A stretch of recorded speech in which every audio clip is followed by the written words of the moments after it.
Se han puesto de moda, si me permiten, los gimnasios. Usted ve a la cantidad de gente joven, sobre todo, que están todo el santo día levantando pesas, haciendo ejercicio, tratando de perder peso y tener ese cuerpo 10, ¿no? Para poder caer bien y para ser aceptado por la sociedad.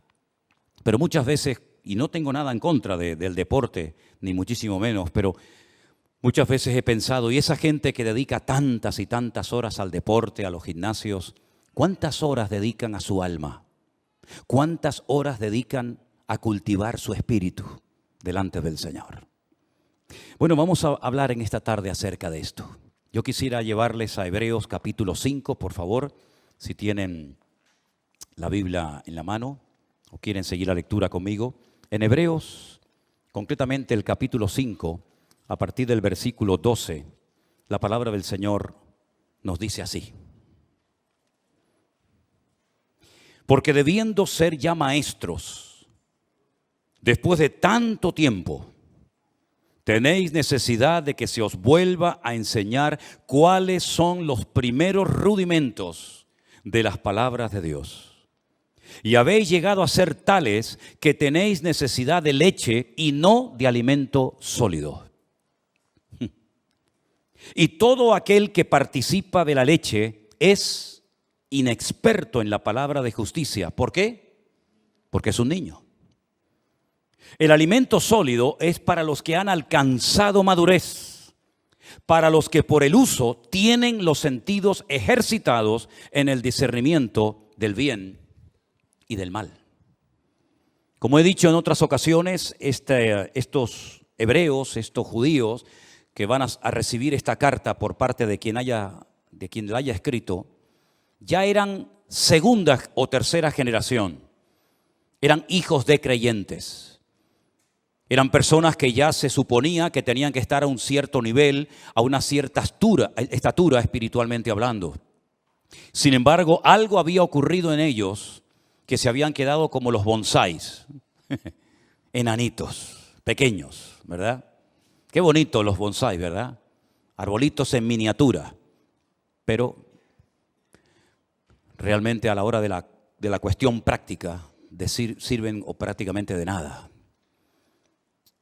El raquitismo, la falta de madurez, la falta de desarrollo como cristianos es una enfermedad que ha afectado a la iglesia a lo largo de estos últimos 2000 años. Esta carta se escribió hace 2000 años, no se escribió la semana pasada para una iglesia del tiempo actual. Vemos que la falta de crecimiento, el negarse a crecer, el negarse a desarrollarse como cristianos, ya digo, es una enfermedad que siempre, de alguna manera u otra, ha afectado a la iglesia a lo largo de los tiempos. ¿De qué depende realmente el crecimiento, la madurez de una persona? Bueno, vamos a ver, si hablamos físicamente y usted quiere tener una buena musculatura y estar en plena forma, pues tendrá que cuidarse su alimentación, tendrá que hacer algo de deporte, tendrá que abstenerse de ciertas y determinadas cosas que a lo mejor son muy ricas, pero que le van a perjudicar la salud. Si usted quisiera tener un nivel de cultura general amplio, pues tendrá que leer buenos libros, ¿verdad? Tendrá a lo mejor que hacer algún curso, ir a alguna universidad, a alguna escuela para poder aprender pues más, ¿verdad?, de lo que habitualmente sabemos. Pero espiritualmente hablando, lo más importante de todo es nuestra relación con Dios. Porque para eso vino fundamentalmente el Señor Jesucristo a este mundo. Él murió, como sabemos, por nuestros pecados. Derramó su sangre en la cruz. Ocupó nuestro lugar. Pero la pregunta es, ¿solamente pretendía el Señor salvarnos? Porque pensemos un poquito. Si el objetivo del Señor fue solamente salvarnos, perdonar nuestros pecados, ¿por qué una vez que hemos entendido el Evangelio, por qué una vez que le hemos recibido en nuestros corazones como nuestro Señor y Salvador personal, por qué no nos llevó directamente a su presencia? ¿Por qué nos dejó aquí? Si el objetivo era salvarnos y ya somos salvados, ¿por qué nos dejó en la tierra? ¿Para correr el peligro de volver a pecar? ¿De volver a enredarnos con las cosas que nos tenían atados hace años? ¿Por qué correr ese riesgo? ¿Por qué correr ese peligro ahora que ya lo tienes, ahora que ya has convertido, ahora que ya has humillado, y que ya es un hijo, una hija tuya, llévatelo a su presencia. ¿Por qué lo tienes en la tierra 10, 15, 20, 30, 40 o más años? ¿Por qué? Porque hay algo que la Biblia enfatiza mucho y es el crecimiento, la madurez, el desarrollo espiritual. Y repito, eso no depende de nadie, depende de ti, de tu nivel de interés, del esfuerzo que tú hagas por tener cada día una disciplina diaria de tener comunión y relación con Dios. No estoy hablando de religión, estoy hablando de relación. Son dos cosas completamente diferentes. A nosotros nos enseñaron los principios, los dogmas, los sacramentos de una religión. Y eso es lo que teníamos, una religión. Pero sin embargo, el Señor Jesucristo no vino a este mundo a traer una nueva religión o a potenciar, por ejemplo, la religión de sus padres, como era el judaísmo. Sino Él vino para volver a conectar al hombre con Dios. Porque en un principio el hombre estaba conectado, tenía íntima comunión y relación con Dios. Adán hablaba con Dios con toda libertad, no necesitaba sacrificios, no necesitaba hacer absolutamente nada. Hablaba con Dios y Dios hablaba con él y había una relación extraordinaria. Pero eso se perdió. Eso se perdió. El hombre pecó, el hombre se desconecta de Dios, queda fuera de la cobertura de Dios y automáticamente entra en un sistema, como bien saben ustedes, de sacrificios, de rituales, de holocaustos, ¿verdad? Derramamiento de sangre. Luego vino la ley, un montón de mandamientos, concretamente 613, y uno dice, pero ¿y comunión con Dios? Pocos eran los que tenían comunión con Dios. Por ahí hay uno que se llama David, que dice que llegó a ser el hombre más cerca del corazón de Dios. Por ahí hay gente como Samuel, como Moisés, ¿verdad? Como tal vez Abraham. Pero a nivel nacional, esa relación, esa comunión, esa amistad que existía del hombre con Dios, se perdió completamente. Y cuando el Señor Jesucristo vino, en una ocasión, le dijo a sus discípulos, ustedes quieren ser mis amigos. Porque si ustedes simplemente lo que quieren es que yo les trate como un maestro que le da clases a sus hijos, a sus discípulos, pues ahí nos quedaremos. Pero si quieren profundizar y si ustedes quieren ser mis amigos, yo les voy a decir qué tienen que hacer. Y les dijo, haced todo lo que yo os enseñe. Y llegaremos a cultivar y a desarrollar una relación de amistad entre ustedes y yo. ¿Cuántos en esta tarde quieren ser amigos de Dios? ¿A cuántos en esta tarde les interesa tener comunión y relación personal con Dios? Hay algunos que dicen que eso es imposible.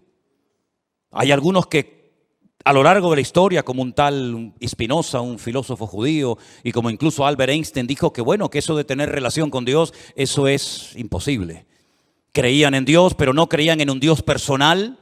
No creían en un Dios que se interesara por tu vida, por tus necesidades, por tus problemas, por tus luchas, por tus pruebas, sino en un Dios que estaba por ahí, pero tan ocupado que búscate la vida, porque para eso yo te di un cerebro, unas piernas, un ojo, y para eso di leyes a la naturaleza, y a la hora de la verdad, pues Dios no aparece por ninguna parte.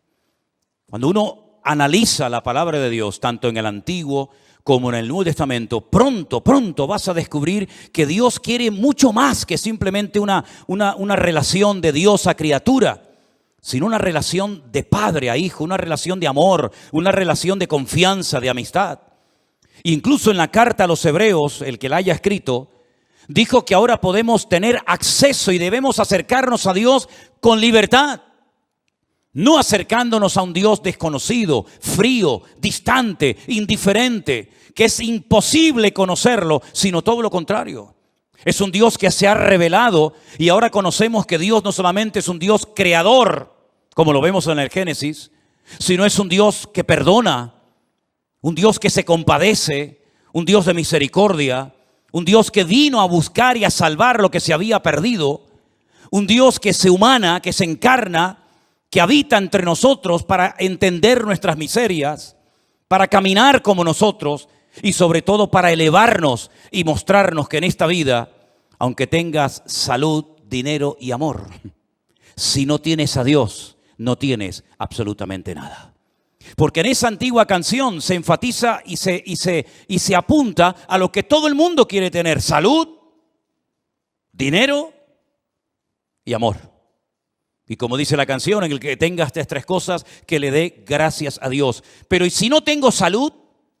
Si no tengo dinero, y si en el amor he tenido muchos problemas, entonces no tengo motivos para darle gracias a Dios. ¿No tengo ninguna razón de vivir? Por supuesto que sí. En la Biblia encontramos personas que no tenían una buena salud, no tenían una buena economía y no tenían ni siquiera amor, sino todo lo contrario. Y sin embargo tenían una relación y una amistad con Dios realmente extraordinaria. Y es que la vida no consiste solamente en tener salud, dinero y amor, sino el objetivo de la vida es tener comunión y relación con Dios. Y por eso Él dice, yo soy el camino, yo soy la verdad y yo soy también la vida. Y nadie va a ir al Padre sino solamente a través de mí. Es decir, no solamente Él nos muestra que quiere tener comunión con nosotros, sino nos enseña cómo puedo acercarme a Él a través de su sacrificio, a través de sus méritos. En ningún momento menciona la palabra religión, en ningún momento me da una lista, un decálogo como se le dio al pueblo de Israel en el Antiguo Testamento, sino que ahora dice, mira, te lo voy a poner más fácil todavía. Así como el pueblo de Israel se esforzaba y se esforzaba tratando de agradar a Dios y nunca lo consiguió porque a lo mejor eran demasiados mandamientos, yo voy a resumir todo eso en dos solamente. El primero y más importante, amarás al Señor tu Dios con toda tu alma, con todo tu corazón y con todas tus fuerzas. Y el segundo, y amarás al prójimo como a ti mismo. Si eres capaz de cumplir con estos dos mandamientos, has cumplido con toda la ley y con todos los profetas. ¿Cuántos dicen amén? Es decir, que vemos que insistentemente en cualquier generación que busques, en cualquier libro, a través de la escritura de cualquier profeta, vas a encontrar que la meta, el objetivo, el anhelo de Dios es volver a tener comunión con el hombre. Y hace todo lo que está a su alcance para ponerse a su nivel y para enseñarle que el hombre si quiere, puede volver a tener comunión y relación con Dios. Tu salud espiritual depende del nivel de relación y de comunión que tengas con Dios. Amén, hermanos. En segundo lugar, si tienes relación y comunión con Dios, vas a anhelar, vas a querer. El Espíritu Santo que mora, que vive en tu corazón, te va a impulsar a las Escrituras, al manual de instrucciones, a través del cual vas a descubrir el corazón de Dios. Te vas a dar cuenta qué es lo que a Él le agrada, qué es lo que Él espera de ti, cuál es el propósito de tu existencia. Y entonces te vas a dar cuenta de que necesitas tener conocimiento de la Biblia, conocimiento de las Sagradas Escrituras, relación con Dios, conocimiento de las Sagradas Escrituras, para que pueda conocer en todo momento las instrucciones del Creador, el diseño, los planes de Dios para mi matrimonio, para mi familia, para mi vida personal, para mis negocios, para la vida de mis hijos, de mis nietos, etcétera, etcétera. Y no vayas por la vida inventándote cosas que Dios nunca le pidió a nadie que hiciera. Para que no vayas por la vida tocando puertas y buscando palabra por aquí y por allá, sino que Dios te dice, toma, ahí tienes toda la Escritura. Y como dijo Pablo a Timoteo, ocúpate en la lectura. Dedica tiempo a conocer las Sagradas Escrituras, porque ellas pueden producir en ti sabiduría de Dios y pueden hacerte un hombre de Dios, de lo cual no tendrás nada que avergonzarte en esta vida.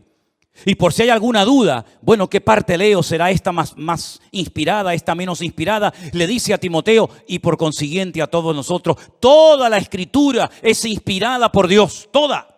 Desde el Génesis 1:1 hasta el amén de Apocalipsis, cada texto, cada parábola, cada historia, cada profecía, todo ha sido inspirado por el Espíritu Santo para que tengas una base sobre la cual edificar tu fe y poder desarrollar una íntima y maravillosa comunión con nuestro Creador. ¿Cuántos dicen amén? Y entonces cuando tengas una óptima relación con Dios y un nivel de conocimiento de las Escrituras, va a venir solo algo que es imprescindible hoy en día para poder vivir una vida cristiana victoriosa. ¿Saben lo que es? Lo que hemos leído en esta noche. el discernimiento espiritual. El discernimiento del bien y del mal. Lo que te va a permitir tener como una especie de alarma, una especie digamos, de alarma espiritual, de sensibilidad espiritual, diciendo, eso no es de Dios. Aunque suene muy bonito, aunque a la gente le haga mucha gracia, eso no ha nacido, no viene del corazón del Señor. ¿Por qué? Porque yo conozco a mi Dios. Y yo sé que eso al Señor, a mi Padre, a mi amigo, no le agrada. Estos creyentes a los cuales se les escribe esta carta, se les llama niños, se les llama inmaduros.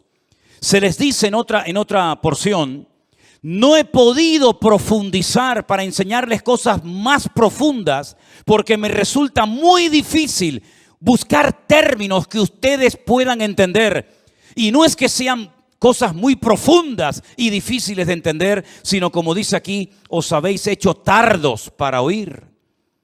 Porque no es lo mismo explicarle a un niño una cosa que explicarle a un hombre de 20, 30 o 40 años lo mismo. Tienes que cambiar el lenguaje, tienes que hablar en una terminología, en una forma diferente. ¿Por qué? Porque es un niño y no te va a entender. Y eso es lo que está diciendo el autor de la carta a los Hebreos.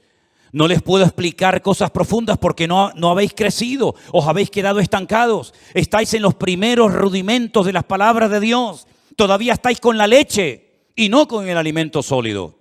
Y por eso ustedes no han desarrollado, no han ejercitado el discernimiento del bien y del mal.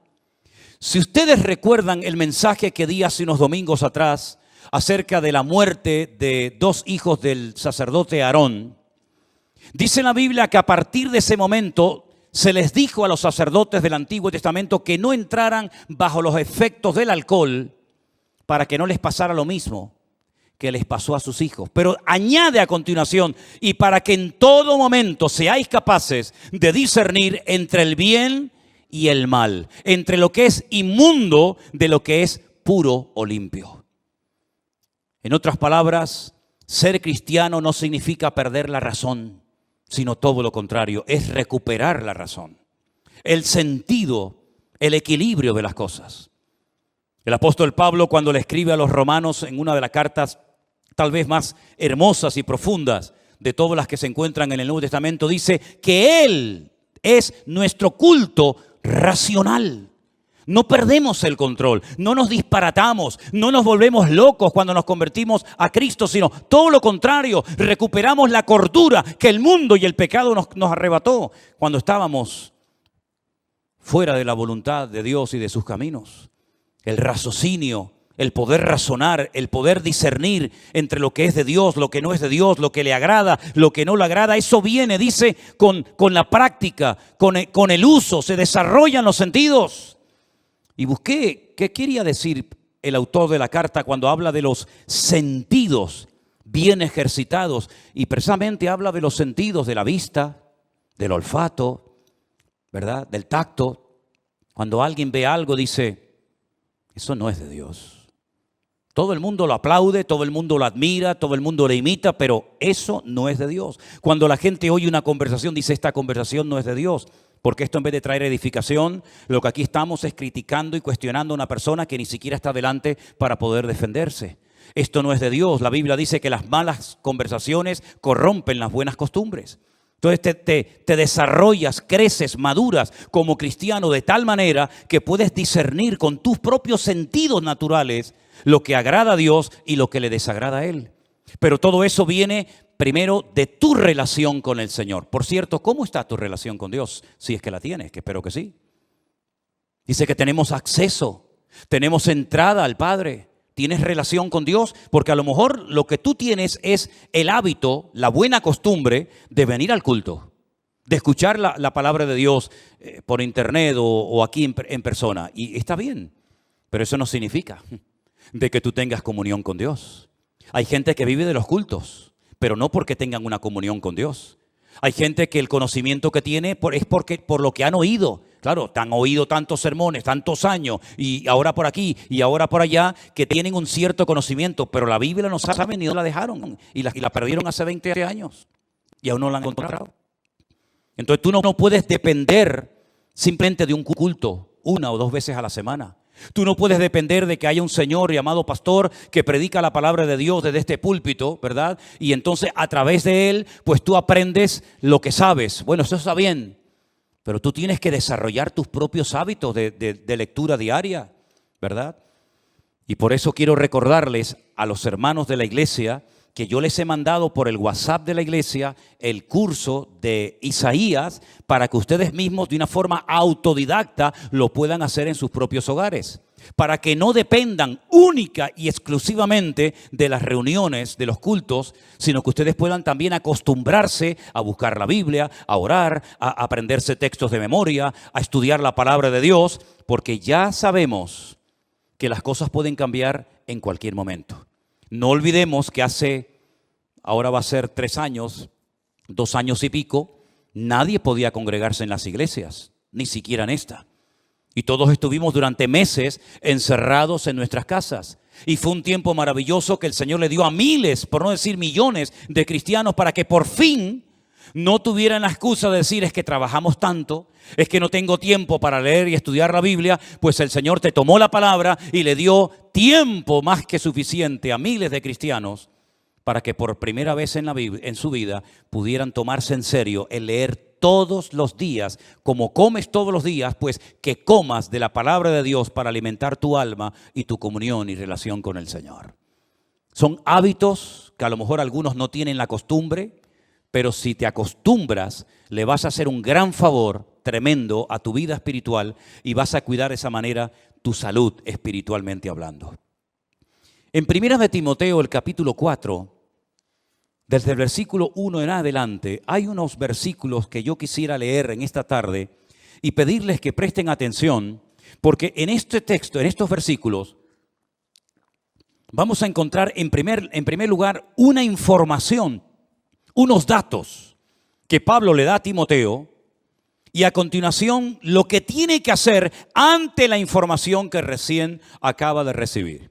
Presten atención. 1 de Timoteo capítulo 4, versículo 1.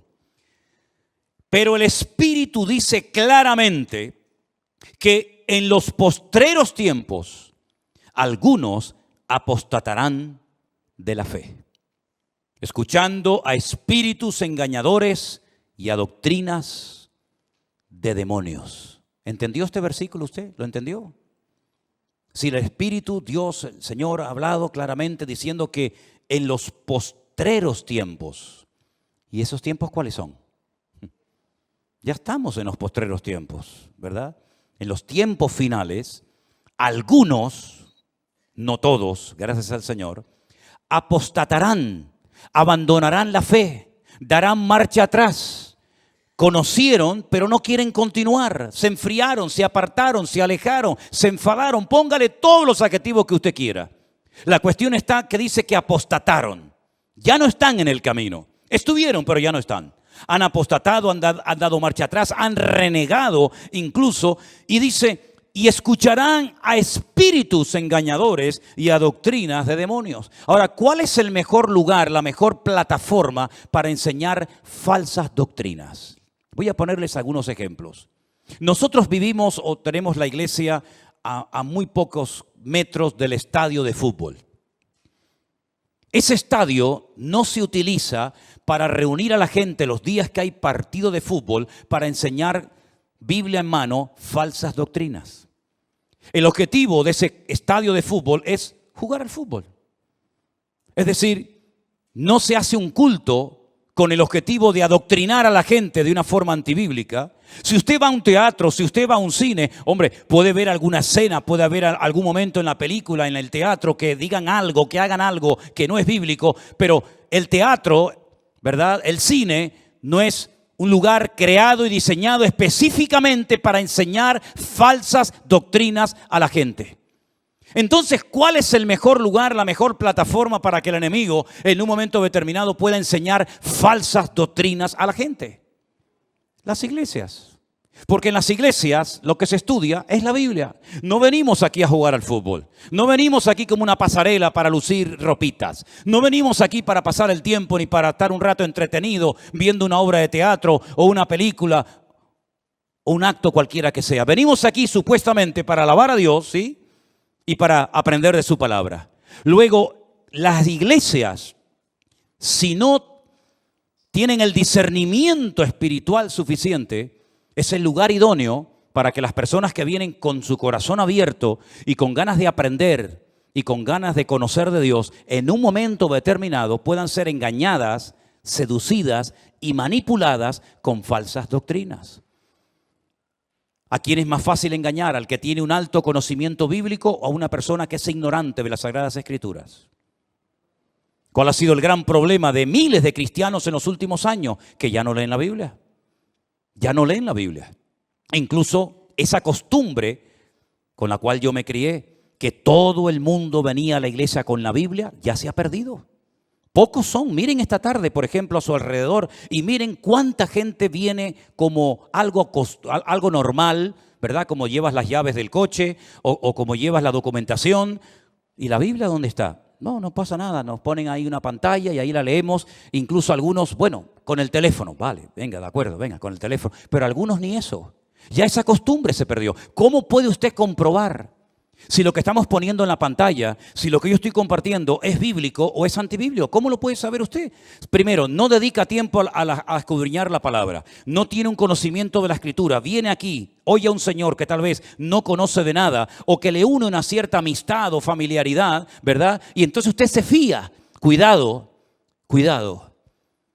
Nunca mezcle la amistad y el favoritismo y ni siquiera aspectos familiares con el hecho de tener cuidado a la hora de qué me están enseñando, qué me están a mí instruyendo.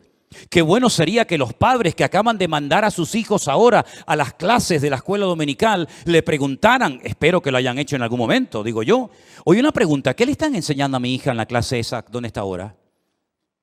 ¿Qué le están enseñando a mi hijo? ¿Puedo entrar a la clase para ver cómo es la clase donde mi hijo está? ¿Quién es la persona que le está enseñando Biblia a mi hijo? ¿Es usted? ¿Es usted, hermano o hermana? Informarse, saber en todo momento. ¿Por qué? Porque la Biblia advierte de que en los últimos tiempos vendrían engañadores y se enseñarían falsas doctrinas. Y yo pregunto, ¿tienen noticia o les ha llegado a los oídos de que esto ya es un hecho en el pueblo cristiano hoy en día? ¿O esto es algo que todavía no hemos visto en la cristiandad? Han proliferado por todas partes las falsas doctrinas, las falsas enseñanzas. ¿Cuántas personas se han unido a la iglesia virtual y cuando nos cuentan lo que les enseñaban, cuando nos cuentan lo que les decían en sus iglesias, que había que pagar un dinero por no sé qué, que había que darle dinero a no sé cuánto, que había que hacer esto y aquello? Yo digo, ¿pero quién les ha enseñado a ustedes todas esas disparates y barbaridades? Bueno, el pastor, por el pastor ni que fuera Dios el pastor. El pastor tendrá que pasar por el filtro de la palabra. ¿O qué pasa? ¿Que el pastor tiene licencia para enseñar y para hacer lo que le da la gana en la iglesia y todo el mundo tiene que decir amén? ¿Pero esto qué es?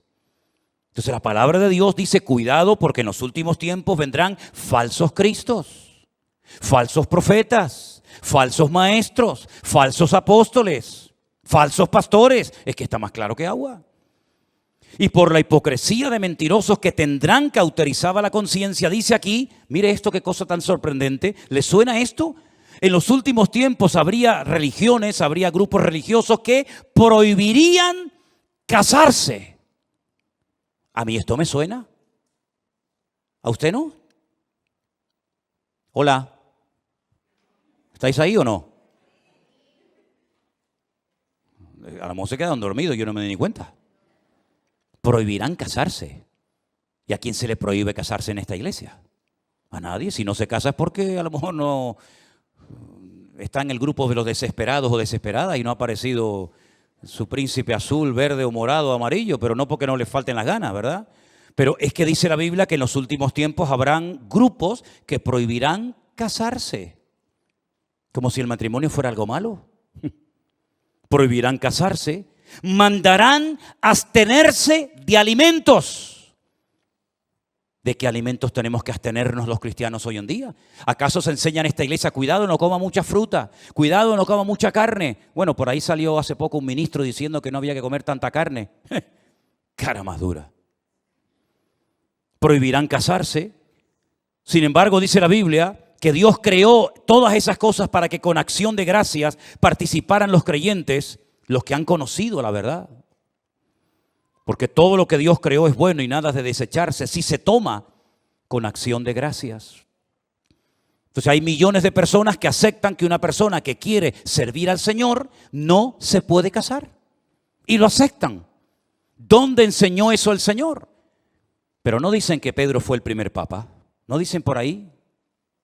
Y una pregunta, ¿y no le sanó el Señor a Pedro a la suegra?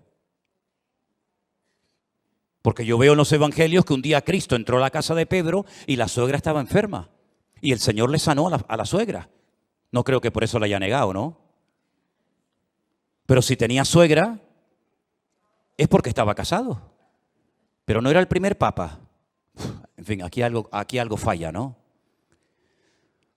Porque por la palabra de Dios y por la oración es santificado. Ante esta información, ante este mensaje de alarma, de advertencia, Pablo le dice ahora a Timoteo, versículo 7, desecha las fábulas profanas y de viejas.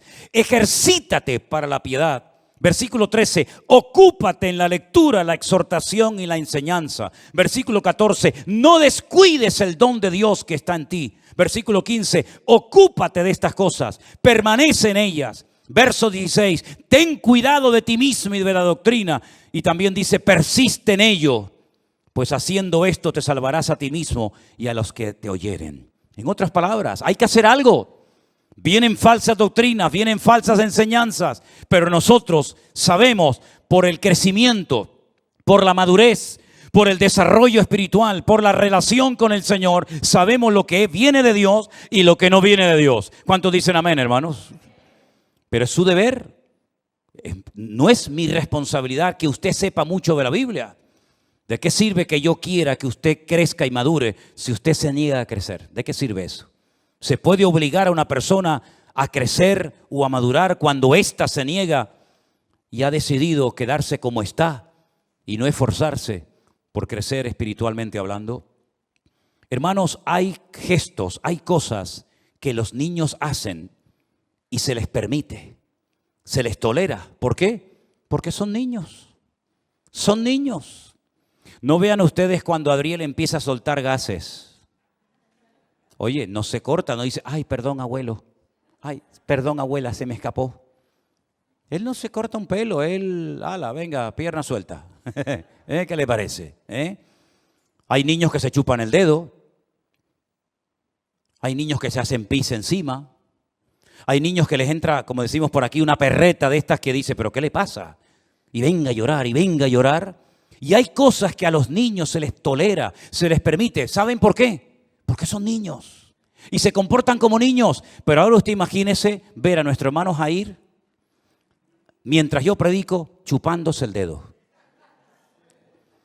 Nuestra hermana Marcela haciéndose sus necesidades encima. Nuestra hermana Cruzita con la chupa en la boca. El otro, y yo digo, ¿pero esto qué es? ¿Esto qué es? ¿Nos daría vergüenza, sí o no? Sí, pero hermana, ¿qué está haciendo? Hermano, córtese un poco, que le están oyendo, que le están viendo toda la iglesia. Porque ya no son tolerables, ya no se ve bien. Cosas que hacen los niños, ya en los adultos no se pueden hacer, hermanos. Pero es que espiritualmente pasa lo mismo. Cuando una persona empieza, cuando una persona no tiene conocimiento bíblico, cuando una persona está dando los primeros pasos, a veces cuenta cosas, a veces comparte cosas en el Facebook, a veces pone cada fotografía, a veces hace cada comentario que tú dices, es que es normal, es que es lógico. Es lógico porque, claro, si lleva 4 días en los caminos del Señor, es normal que todavía haga cosas que... Pero cuando yo era niño, dice Pablo, hablaba como un niño, pensaba como un niño, me comportaba como un niño. Mas cuando ya fui hombre, dejé lo que era de niño. Es decir, los niños se enfadan por cualquier cosa. ¿Se dan cuenta de eso? Se enfadan y a los 10 minutos otra vez son amigos. Y a veces los padres son tan tontos que se ponen peleados entre los padres y después los hijos en 5 minutos ya son amigos otra vez. Y los padres se distanciaron el resto de su vida. ¿Qué te parece? Hermanos queridos, es tiempo de dejarnos de chupar el dedo. Es tiempo de crecer, es tiempo de madurar, es tiempo de desarrollar el discernimiento espiritual por la práctica, por el uso. ¿Y saben algo que el Señor te va a dar para madurar y para crecer? Y lo está haciendo. Oportunidades. Aprovecha todas y cada una de las oportunidades que el Señor te da para servir, para madurar y para crecer. Valora todo lo que el Señor está haciendo en tu vida y recibes cada día y cada semana. Sé selectivo, ¿verdad? No te voy a dar una lista, mire, si usted viene a esta iglesia, esto y esto no se puede hacer, esto es lo que tiene que hacer. No trabajamos así. Queremos trabajar con gente adulta, con gente que diga, bueno, ¿qué tengo que hacer?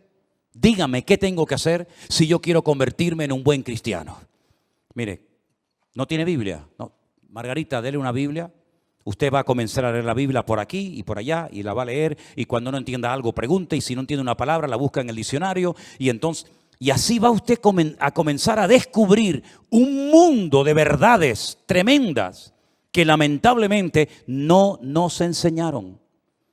Nos enseñaron que los que quieren servir a Dios no se pueden casar. Si son mujeres, no se pueden casar. Y si son hombres, no se pueden casar. Pero yo ahora me encuentro en la Biblia que una de las señales de los últimos tiempos es que le prohibirían a las personas casarse si quieren servir al Señor. Entonces, ¿en qué quedamos? ¿Es bíblico? ¿Está bien o está mal? Ahí tiene usted una verdad revelada. Nos dicen, para pedir el perdón de tus pecados tienes que ir a un hombre y contarle todos tus problemas, todos tus pecados, y entonces ese hombre te perdona.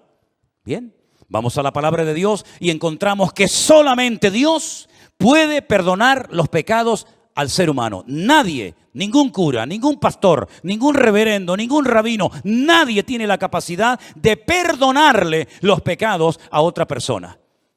Otra verdad revelada. Encontramos que cuando una persona se muere, su cuerpo lógicamente va a la tumba y se queda, pero dice la Biblia que su parte que viva, su alma, su espíritu, o se va a la presencia de Dios o excluido eternamente de la presencia de Dios. Sin embargo, nos enseñaron que había 4 lugares: cielo, infierno, limbo y purgatorio. Y ahora otra verdad revelada: no hay 4, hay 2. Y así una detrás de otra y una detrás de otra. Y llega un momento en el que usted tiene que pararse y decir, Dios mío, ¿cómo es posible que este libro, tu palabra, que lleva escrita miles de años en este país, se les prohibiera a la gente leerla bajo pena de muerte? Es que eso es historia de España, esa es nuestra historia negra. En este país se quemó a la gente, en este país se mató a la gente por el delito de leer la palabra de Dios y por el delito de llevarle la contraria a una institución, a una mega estructura que enseñaba cosas antibíblicas en vez de ceñirse a la palabra de Dios. Entonces, mis queridos hermanos, ser cristiano no es algo con lo que ya nacemos, nos ponen el cuño, el sello, ¿no? Ya, miren, esta tarde hemos orado por Adriel, pero Adriel tendrá que aceptar al Señor el día de mañana. ¿De qué sirve de que su abuelo fuera pastor? ¿De qué sirve de que sus padres se han convertido? ¿De qué sirve que haya nacido en el seno de una iglesia donde en poco tiempo estará jugando con los niños y asistiendo a la escuela dominical y participará de los campamentos si el Señor lo permite, ¿verdad? ¿De qué sirve todo eso si él no desarrolla, si sus padres no le inculcan la importancia de lo que yo estoy enseñando? Relación con Dios, conocimiento de las Escrituras para poder llegar a un nivel de poder discernir entre el bien y el mal. ¿De qué sirve todo eso? Teoría, teoría y teoría.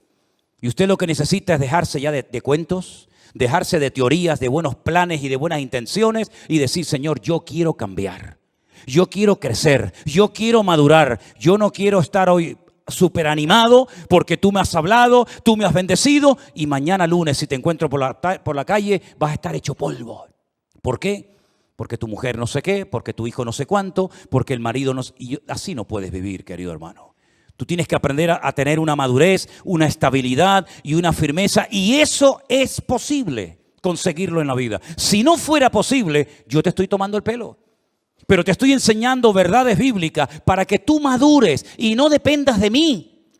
No dependas de la iglesia, no dependas de los cultos, sino dependas única y exclusivamente de tu comunión y de tu relación con tu Dios y con tu Señor. ¿Cuántos dicen amén? Cierra tus ojos ahí donde estás y pídele al Señor con todo tu corazón, si así lo deseas. Señor, entra en mi vida y cámbiame, Dios mío.